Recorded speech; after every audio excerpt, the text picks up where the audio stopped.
What's on your phone right now? An iPhone? A Samsung? Now think back. Did you or your parents ever own a Nokia? Chances are yes. There was a time when Nokia wasn't just a phone brand. It was the phone. 9 out of 10 people you knew probably had one. It didn't break. It didn't need charging every 5 hours. You could throw it across a room and it would still work. So what happened?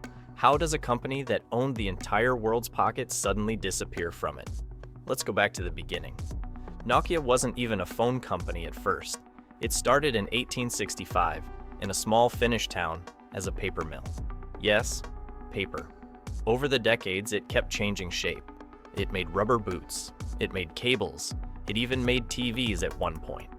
Nokia was less of a company and more of a survivor, constantly reinventing itself to stay alive.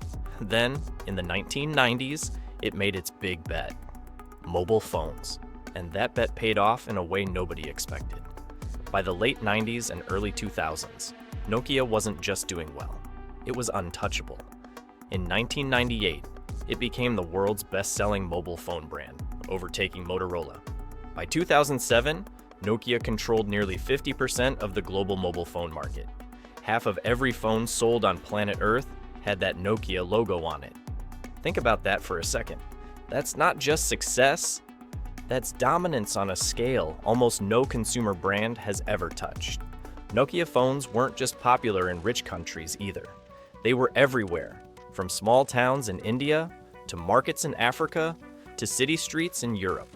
The Nokia 3310 alone sold over 126 million units. It became a meme before memes were even a thing. The phone that couldn't be destroyed. Financially, Nokia was a giant. At its peak in 2007, the company's market value crossed $150 billion. It was Europe's most valuable company. It employed over 100,000 people. Finland's entire economy leaned on Nokia's success. At one point, Nokia alone made up about 4% of Finland's GDP and nearly a quarter of the country's total exports. This was a company sitting at the very top of the mountain, and that's exactly where the story starts to turn. In January 2007, Steve Jobs walked on stage and introduced the iPhone.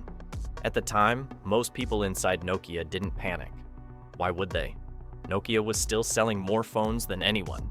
The iPhone was expensive, fragile looking, and had a tiny battery life compared to Nokia's tank-like devices. But the iPhone wasn't really competing on the same terms. It wasn't just a phone. It was a pocket computer with a touchscreen and an app store. Nokia had the hardware game figured out. What it didn't have was a real answer for software. Internally, there were warnings. Engineers reportedly raised concerns about how outdated Nokia's operating system, Symbian, was becoming compared to what Apple, and soon Google with Android, were building. But Nokia's leadership, confident from over a decade of dominance, was slow to treat touchscreen smartphones as an urgent threat. This hesitation became painfully public in 2011, when a leaked internal memo written by newly appointed CEO Stephen Elop made headlines. In it, Elop compared Nokia's situation to a man standing on a burning oil platform, forced to jump into icy water just to survive. He admitted the company had fallen behind, badly, while competitors had built entire ecosystems around their phones. That memo is now remembered as one of the most brutally honest admissions in corporate history. It marked the moment the world realized Nokia wasn't untouchable anymore. The giant was cracking. So why did Nokia actually fall? It usually comes down to 3 core reasons.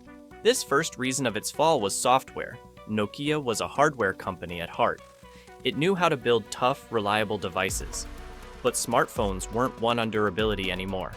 They were won on operating systems, apps, and ecosystems. Symbian, Nokia's OS, was clunky and outdated. Meanwhile, Apple had iOS and its App Store, and Google was giving Android away for free to any manufacturer who wanted it. Nokia tried to compete with an old toolkit in a brand new game. The second reason was the wrong timing. After that famous burning platform memo, Stephen Elop made a massive decision.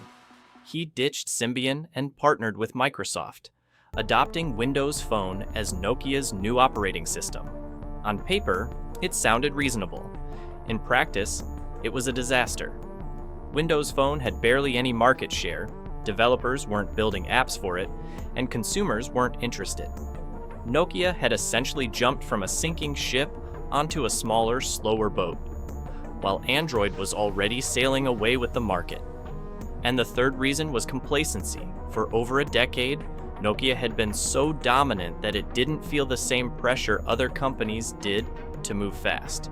Success bred slow decision-making. By the time leadership fully grasped how serious the smartphone shift was, competitors had already built years of lead time. It's a classic story. The same complacency that hits any market leader who assumes the throne is permanent. The numbers tell the rest of the story brutally clearly. In 2007, Nokia held about 50% of the global phone market. By 2013, that number had crashed to under 3%. Its market value, once north of $150 billion, dropped by more than 90%. Tens of thousands of employees lost their jobs. An entire country's economy felt the shockwave. Finland's GDP growth took a real hit as its biggest company collapsed. In 2013, Microsoft bought Nokia's phone business for about $7.2 billion, a fraction of what Nokia was once worth. It was less an acquisition and more a mercy purchase. And even that didn't work. Microsoft shut the whole thing down just a couple of years later, writing off almost the entire investment. So where does that leave Nokia today? Here's the twist. Nokia isn't dead. It just isn't a phone company anymore.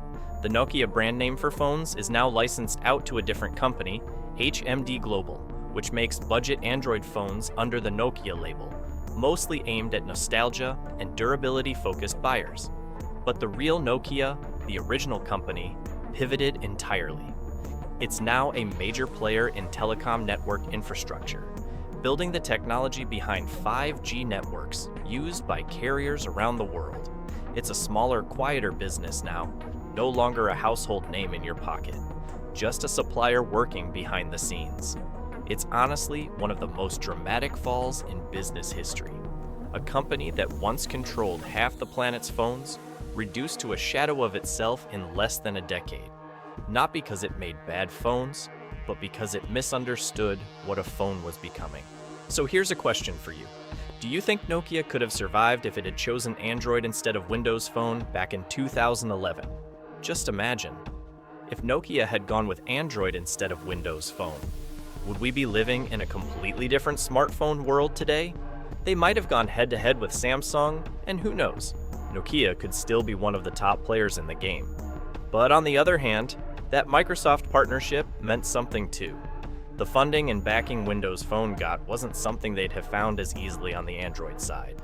This isn't just a what if, it's one of the biggest debates in tech history, and every tech enthusiast has their own take on it.